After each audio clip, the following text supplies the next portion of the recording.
How many families are in Cuba? Little Havana, the Cuban-American stronghold, where President Obama's surprise decision unleashed a swirl of competing passions. How many family members did you die? How many family members were shot? We have no moral ground to say what's going on in Cuba as long as we allow torture by American soldiers or American citizens, and they're condoned by the CIA and the American government. For much of the past 50 years, this suburb of Miami has been like a volcano, waiting to erupt over any change in U.S. policy towards Cuba. It is a disgrace that the President of the United States is trading prisoners for criminals. But last night, despite all the shouting, despite the angry debate, the reaction to this seismic change was fairly subdued.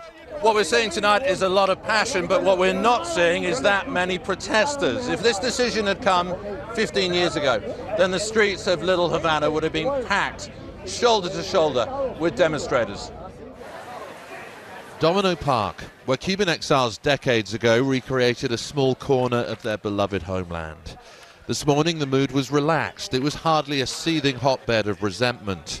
The old guard has grown weary. Their grandchildren overwhelmingly favor the restoration of ties. People change.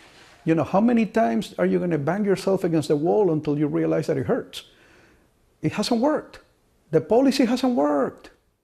But there are others who regard this decision as a betrayal. Maggie Cooley's brother was amongst 4 men shot down by the Cuban Air Force in 1996 as he tried to spot people escaping the country in rafts.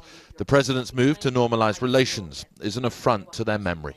I think he has been a dismal failure. He has gotten absolutely nothing from Cuba.